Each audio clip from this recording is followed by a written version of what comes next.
Hello and welcome to Grand Prix Atlanta. I'm Randy Bueller here with Zach Hill, and we are ready for some nice feature match action. William Jensen on the left of your screen, he is undefeated. He's playing against Pierre Dagen on the right-hand side of your screen.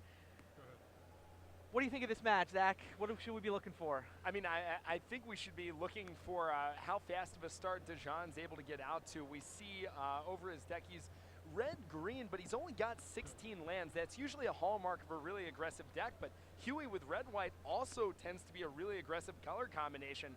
I'd say the player that's able to get as many permanents on the board soonest is going to win. That is quite the fast start. Sigiled Skink into Fanatic of Xenagos. So Huey has to decide whether he wants that to be, all right, he decides he doesn't want it to be 4-4, he wants to just lightning strike it, and it doesn't matter which decision he makes at that point. To clutch lightning strike there. That is an unbelievable lightning strike there. Otherwise, he'd be taking either 6 damage this turn or wouldn't be able to be live with his lightning strike and be really, really behind on the board. Not a lot of good ways to come back from Skink into Fnatic. Well, there's a Kragmaw Butcher, so the 2-3 threatens to hold off the Skink. Let's see if Dagen's got more tricks up his sleeve. I'm looking through, Dagen has a lightning strike of his own, several combat tricks, but doesn't look like he, oh, okay. All right, +1/+1 counter onto the Skink.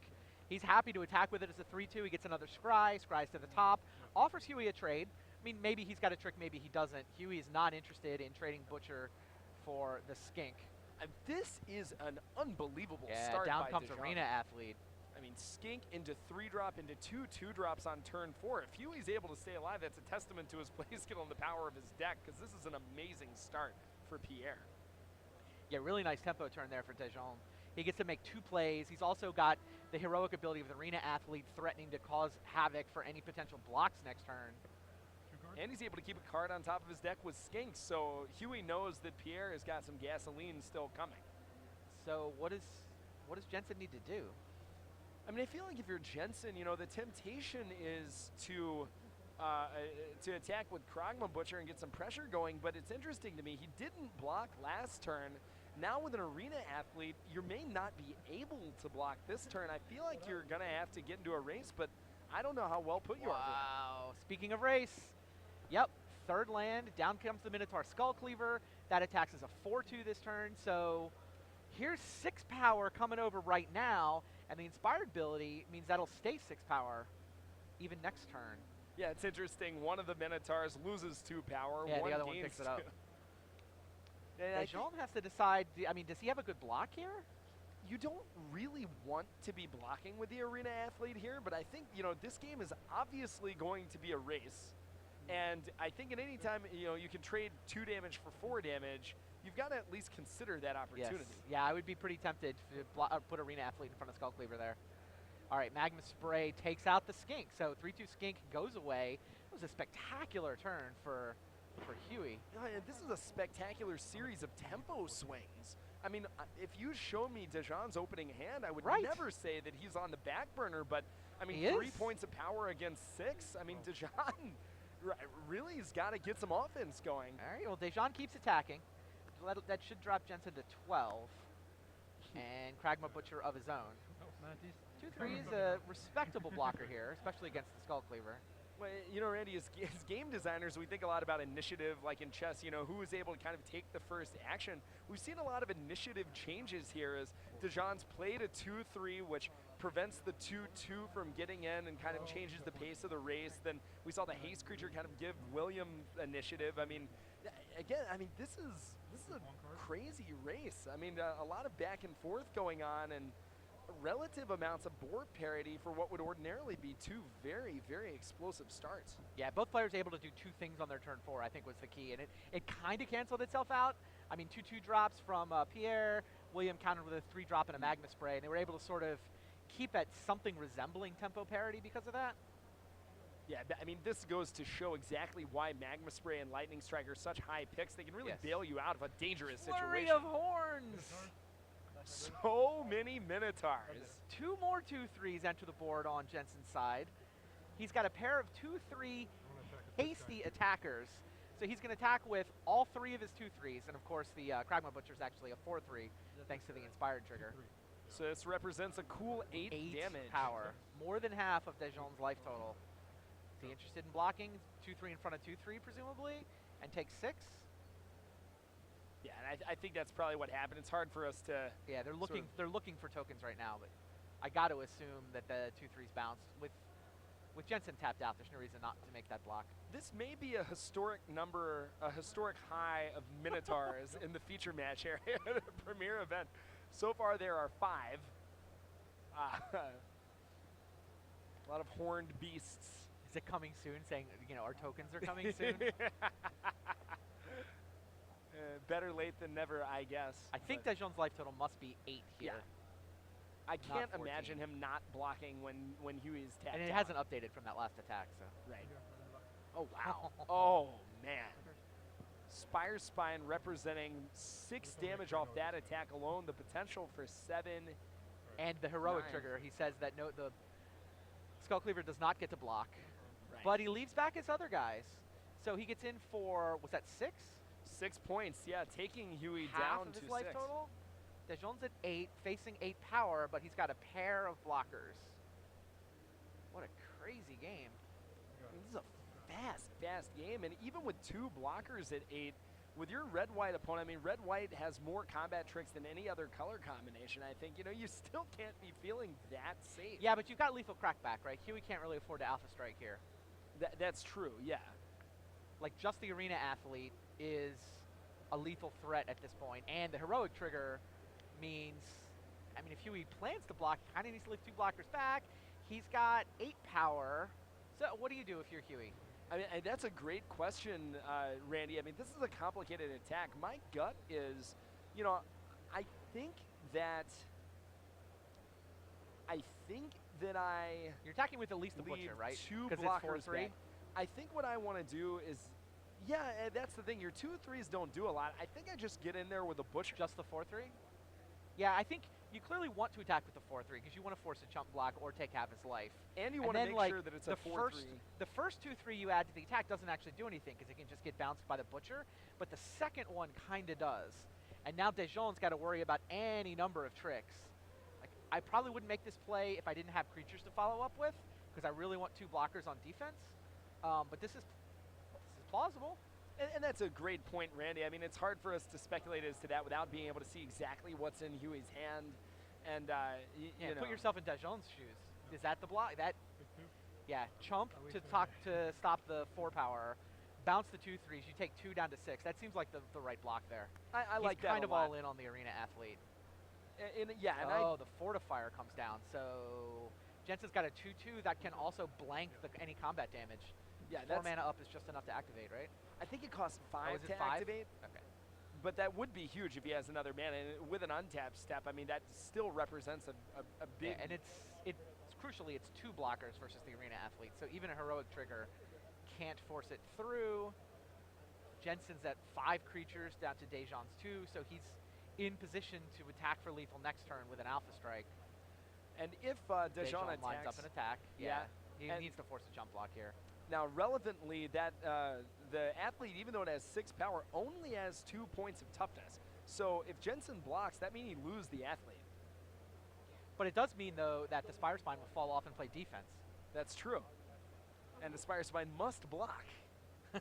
I think blocking was called for. But yeah, this is kind of cute. Dagen's kind of got down 2 creatures to 6, but he turns it into 3 creatures here.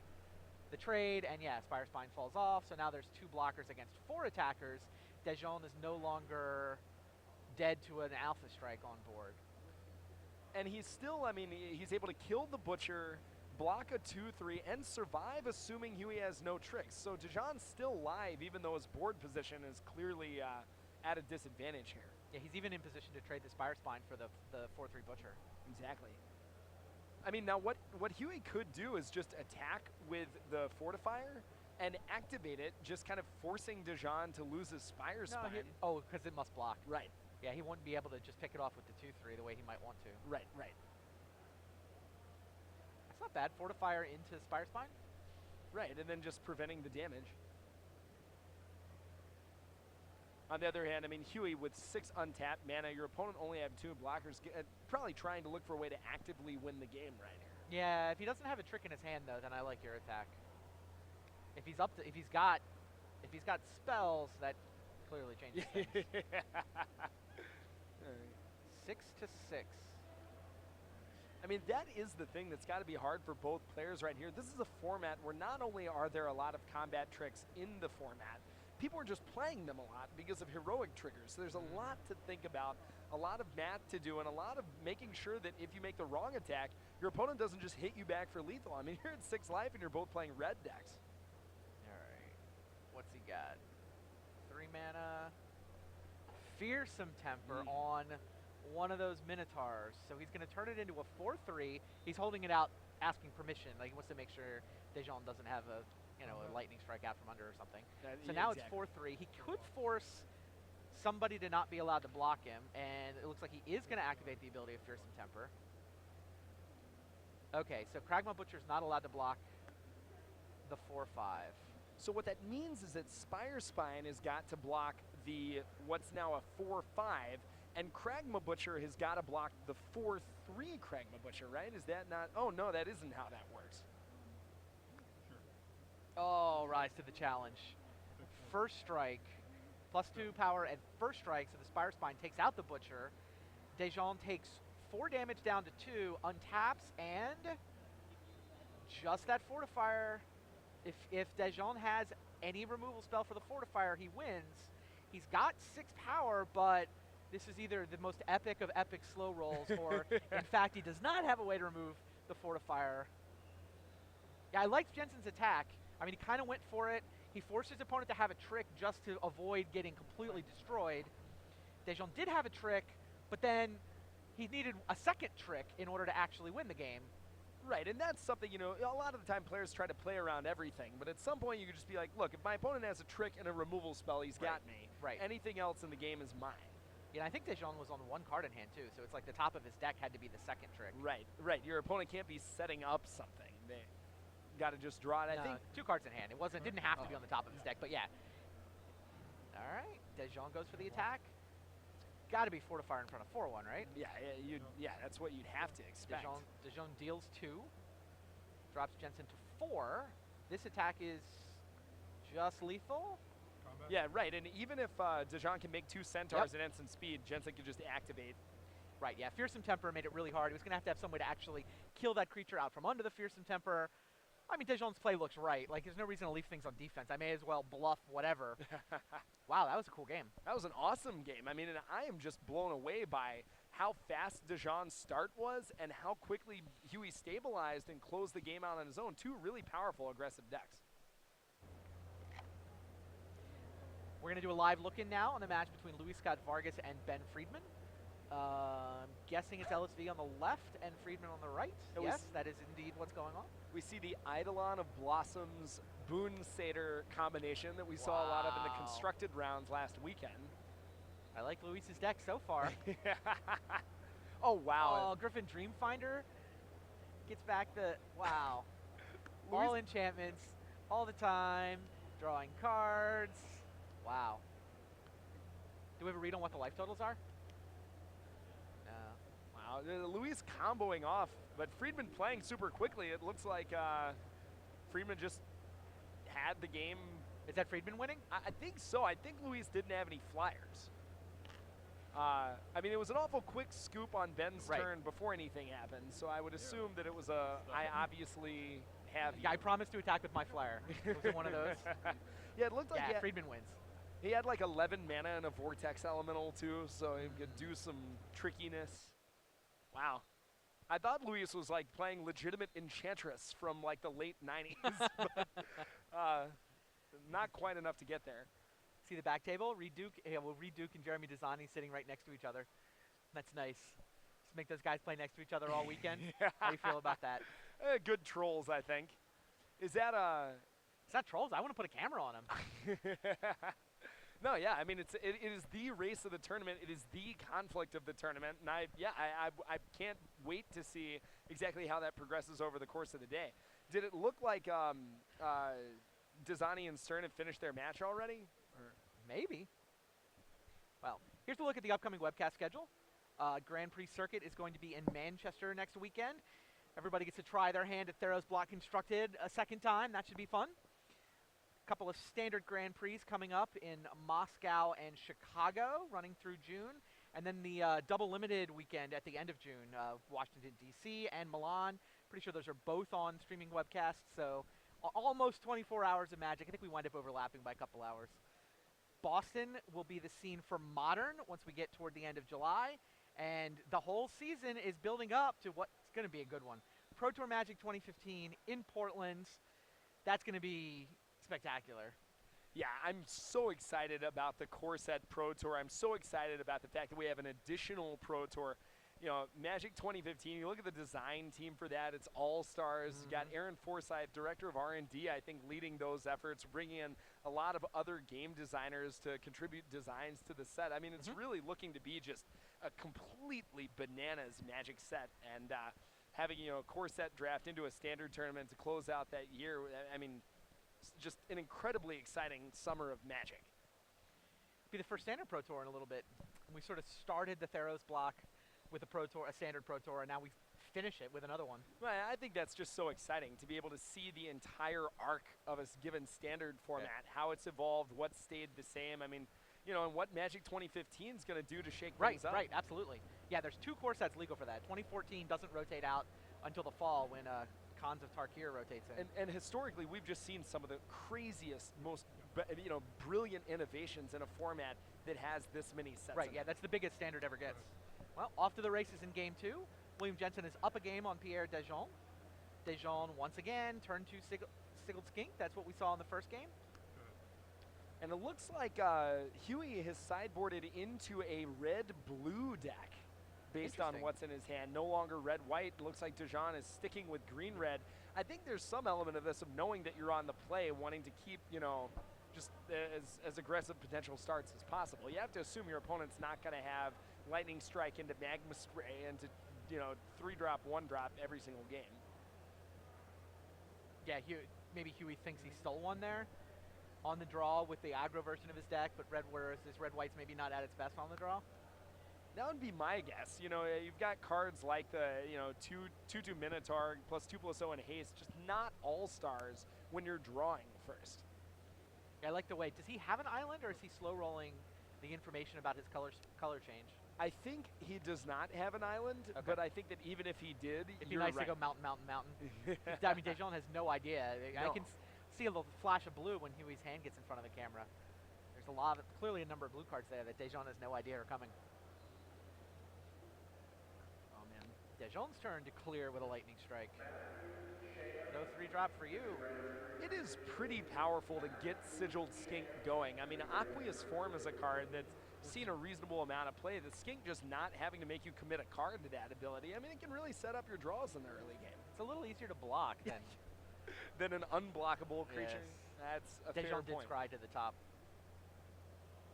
So you see Huey, it looks like he does have his second color. Does he? He played no land that turn. Oh, did he say go? He missed his land draw. I thought that finger was... No, okay. Crow and horse. Wow, that'll block a skink. Yeah. It'll block it very well. Butcher's going to keep crunching over, though. Exactly, yeah, and makes it, it does, Crow and Horse, you know, you see it, you give it to your opponent, but it's you who gets the tokens. 2/1's pretty good against a deck full of aggressive 1-toughness creatures, and if all Dagen wants to do is attack with a Butcher, Jensen can just chump block and avoid taking 4 damage every turn.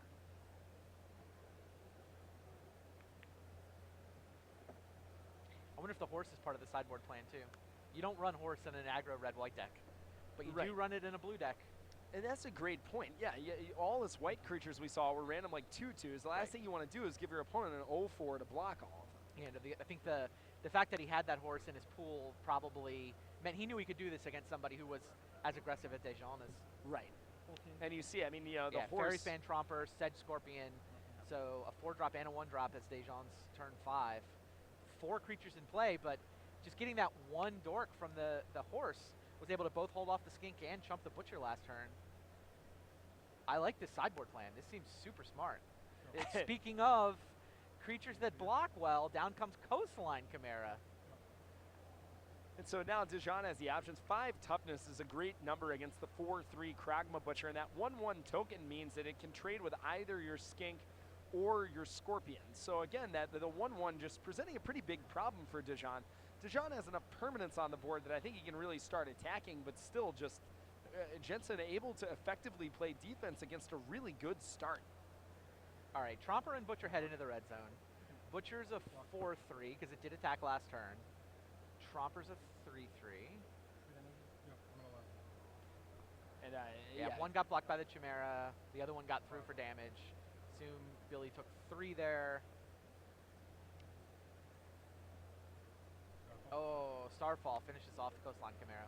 And that's really not bad work for the Coastal Chimera to like absorb 4 damage from the Kragma Butcher and take up Dagen's entire turn just to get it out of the way. I mean, you can't be upset with that result if you're Jensen. Not the end of the world. Jensen does need to start getting some other blocking creatures, though. Yes. I mean, he's clearly behind on board, even with the horse over there. Haha, Bolt of Keranos. And that is Fairy's Band Tromper before it can start growing out of hand. Exactly. Yeah, that's huge because that means that not only would he be attacking for 4 the next turn, that means that the bolt would just be blank for the rest of the game against that Centaur. So Jensen really casting that bolt exactly when he needed to. All right, Dagen is like, fine, I've got these 1 toughness creatures, but you know what? I want to hit you with Butcher, and I want the Scry. So Dagen sends a Skink in on what looks like a suicide mission. Maybe he's got a trick. I mean, maybe he's going to play a trick to keep it alive here. Jensen makes what looks like a pretty good block, right? Yeah, I mean, I think the only thing you're worried about if you're Jensen there is coordinated assault, but that is literally the only trick that could potentially be, you know, really bad for you. And the thing is, that card's going to be really good this game anyway. So I think you have to make that block if you're Jensen. Yeah, so Jensen takes 4 from the Butcher, trades with the 2/1 toughness creatures. I think Jensen can't be unhappy about the way that played out. Arena Athlete may cause problems. Jensen down to 7 life. He'll play an Eidolon and say go. And again, Jensen missing land drop after land drop, but the Eidolon able to block and trade with a Kragma Butcher. Token able to block and trade with Arena Athlete. So the question is, does Dagen have a way to give the Athlete heroic to get another big hit in with that Butcher? Right. Nope. And nope. The answer is no. Yeah. Fairy's Band Centaur. I will play a largish man. He's not half man. A lot of horse on the battlefield right now. A mini theme of Theros block. You see Rage of Perforos from Jensen. Not only does he no 5th land. Yep, no 5th land. He's sitting on 6 cards. Dagen is out of gas. He feels like he's out of gas, right? He just didn't attack last turn. Tapped 5 for you know, the Centaur just is only okay. I think Jensen has actually managed to stabilize. I'm kind of impressed. His sideboard plan is so good that he's stabilized while being mana screwed. That is completely true. He is in an awkward position, though. It's, you know, a Crow and Horse gives Billy some time. Yep. On the other hand, he's got to keep all of those mana open every turn if he wants the Eidolon to be able to trade with Kragma Butcher. So, you know, the second he commits to casting a spell, it sort of opens up another one of Dagen's threats. Yeah, so Centaurs came over, ate one of the tokens. Land 5 finally came off the top of Jensen's library. And the question right here is just, what does he do with it? Does he, you know, but I mean, if he does have a spell, it's probably better than a Kragma Butcher, especially a 2/3 Kragma Butcher. That's true. And if he plays multiple, even if he could just play something for 2 mana or 3 mana and leave open mana for the Eidolon, he's still getting pretty far ahead. So a huge moment in his ability to draw that 5th land. Font of Fortunes? That's not the most exciting play there. No. It does give him the ability to draw 2 cards, but it cost him his only blue mana to do it. And you know, you see a handful of blue spells on Huey's side. That means that activating the font with a blue mana still doesn't allow him to deploy more threats to the board. Yeah, he's kind of stable, though. It's true. I mean, that Arena Athlete is scary. Dagen is probably just trying to build up a hand that says no block, no block. I mean, what Dagen needs is both a way to target the Arena Athlete and a way to give it a 2nd point of toughness so he doesn't just have to run it right into a single one of those tokens. Sure. Spire Spine would be big game for Dagen right now. What is that? Destroy target enchantment or land. Wow. Wow. He's going to destroy an enchantment, which is actually a pretty big decision given that your opponent only has a single island on the table. Could have pointed it at the island. Yeah. But I think what you want to do, though, is just get your Kragma Butcher in here. And we see him willing to sacrifice the Arena Athlete just to push through some more damage, so... Right, you clearly block Athlete. I think you have to, yeah. And then throw the token away to save 3. Yeah. Takes 2 down to 5. Wow, Jensen just scuffling on mana this entire game. So close to stabilizing. Island off the top. Big, big draw there. Again, it may allow him to play as many as 2 spells this turn, and or activate the font to try and draw into an answer. 1, 2, 3, 4. Okay. All right, Rage of Purpose. Get rid of that Butcher. So Huey Solid. basically saying, like, look, you're going to be able to hit me with Centaurs, but I've got a blocker. So in order to kill me, you'd need both a way to remove the blocker and another burn or pump spell. Makes sense. Yep. Yeah, you block. Jensen clinging to those last 5 points of life. Horse can hold off the Centaur all day. And now this is the big moment for Jensen. Jensen going to be able to do any number of things. So he knows that his horse token is live and that Dagen would need to draw something. He's got a grip full of cards. He's got fun. He's got enough mana to start using them now. So we see the tide just dramatically shifting on this turn. Yeah. Draw 2. Another island. Wow.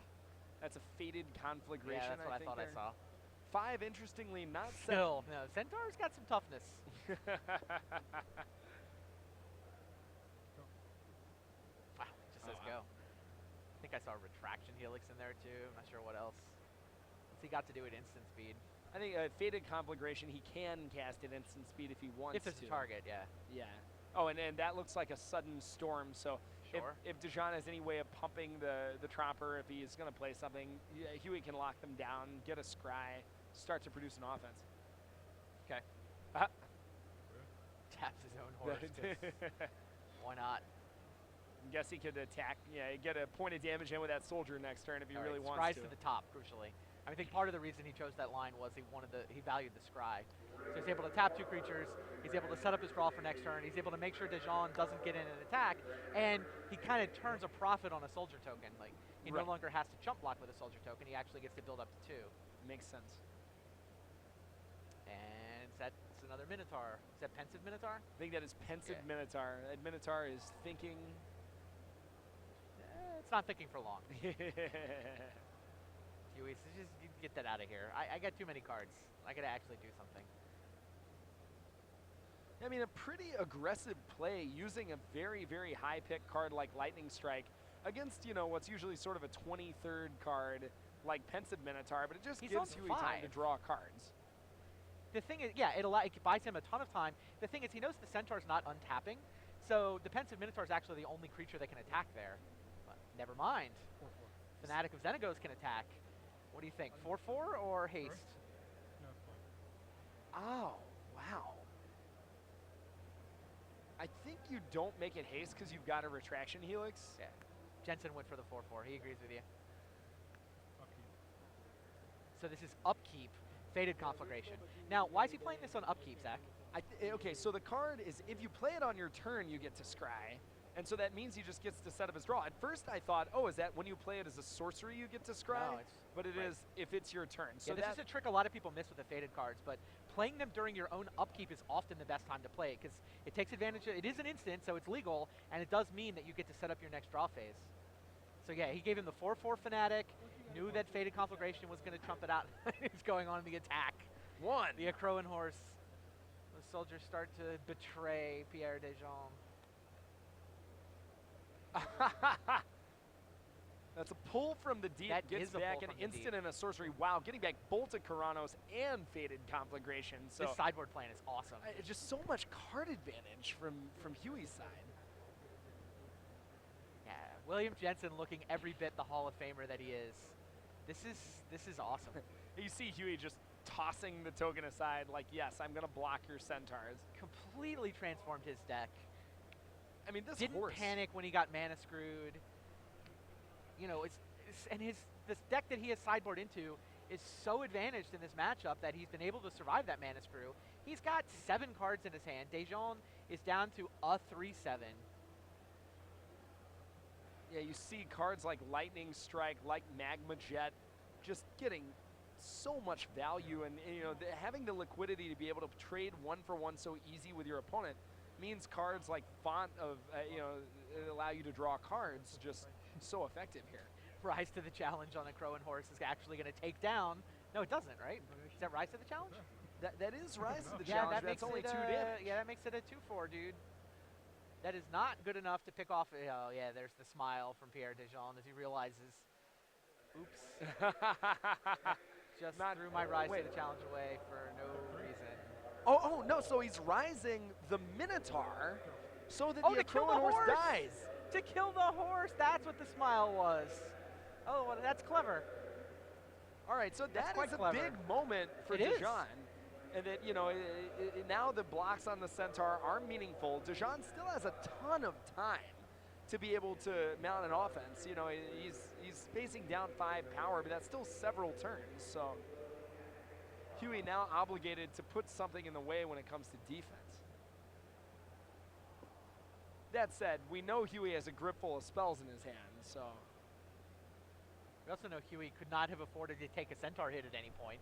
Rise to the challenge would have made it 5 power. Wow. Which would have been lethal.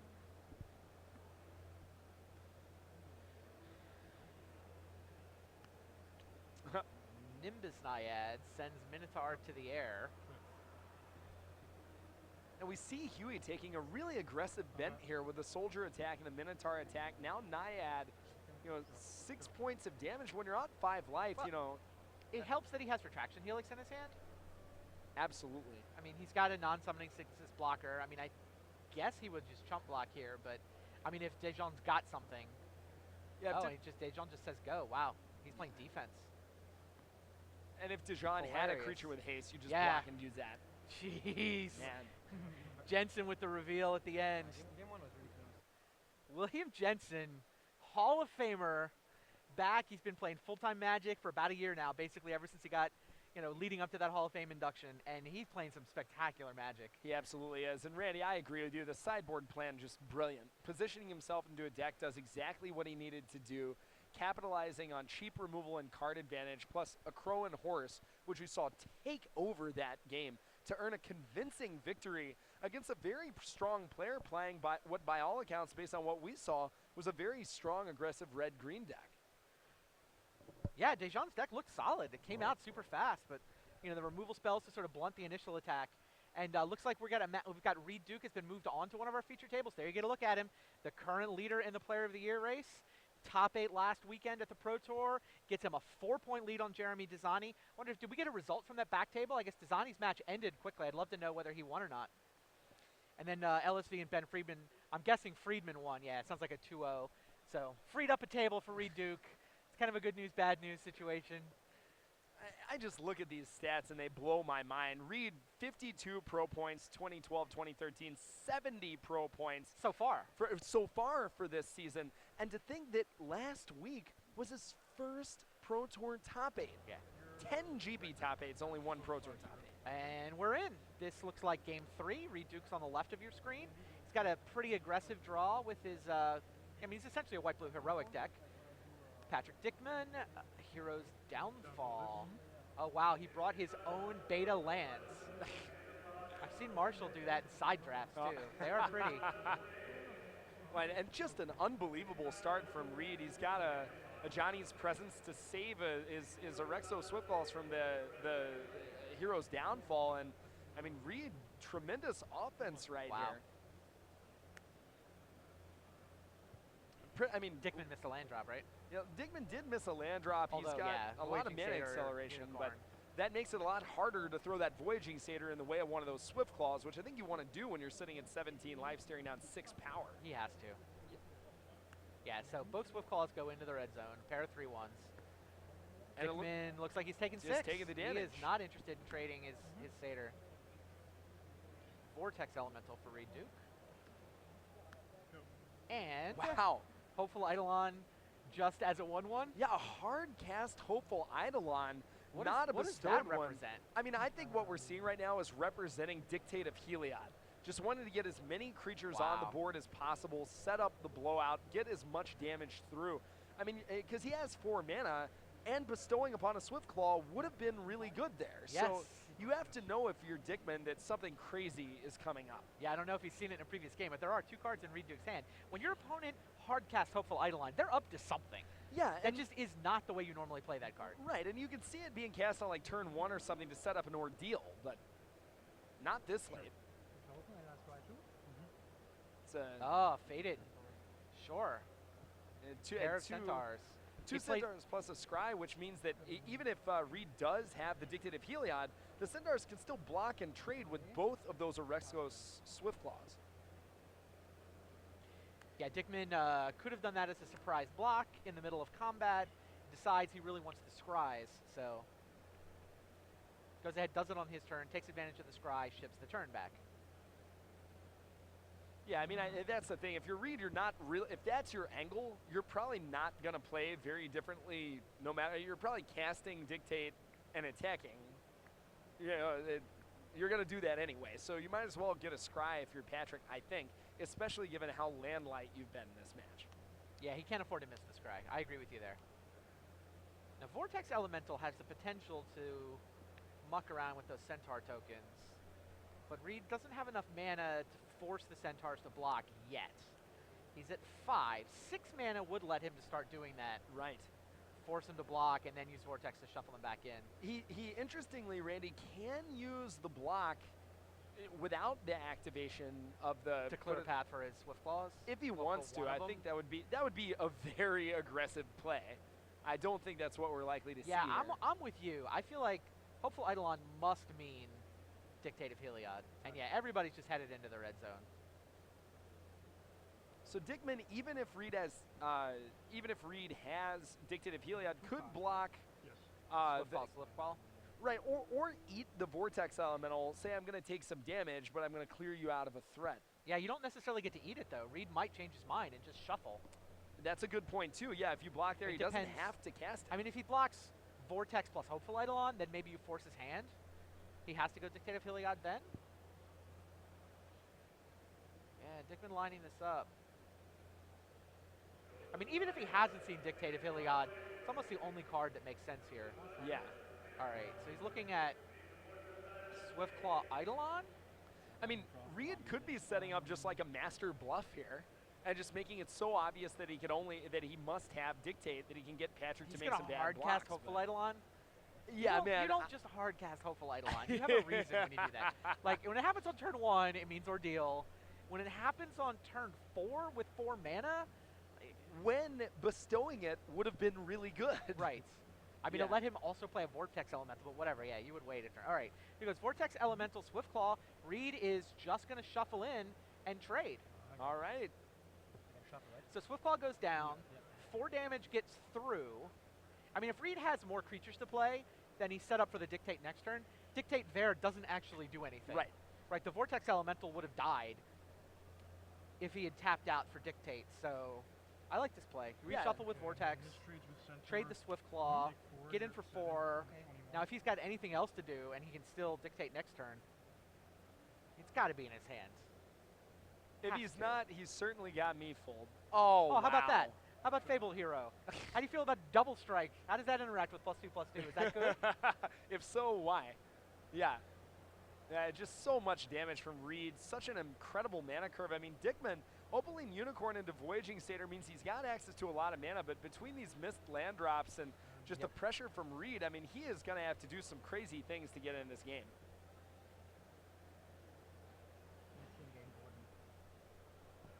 It's a Nessian Not bad, Game yeah, Warden, Game I Warden. think.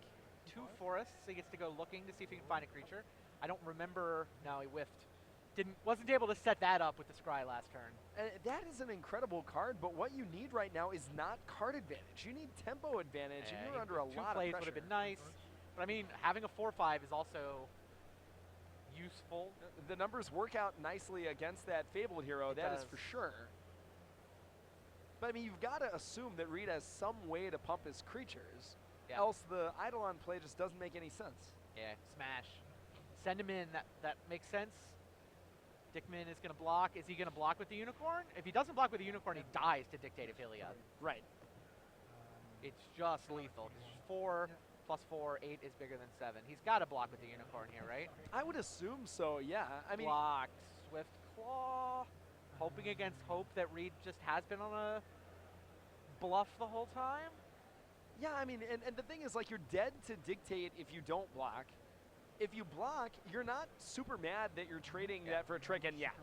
There it is. So that means that the Unicorn dies. It means the Fabled Hero trades, because the 4-power first strike isn't enough to kill the 4-5. Now, the other 4-power does turn that into a trade. 3 damage gets through. Oh, by the way, lifelink. Patrick Dickman down to Voyaging Satyr. I don't think he did anything wrong here. Interesting. Snake of the Golden Grove. Reed has to decide whether to give him some life or a 7/7. I think you give him the life because you just gain it right back with your Swift Claw attack. Whereas if it's a 7/7, you can't meaningfully attack. He did give him the life. So you attack. What's your attack here? Just Swift Claw? I think I just attack with Swift Claw.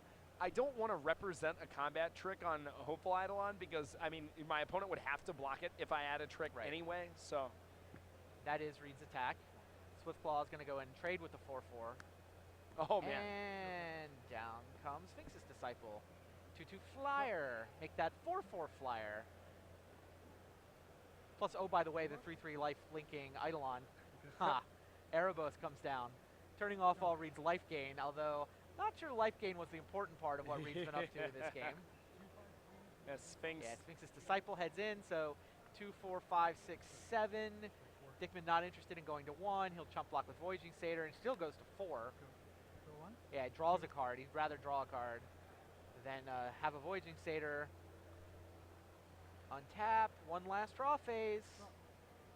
Can you deal with Sphinx's Disciple? No.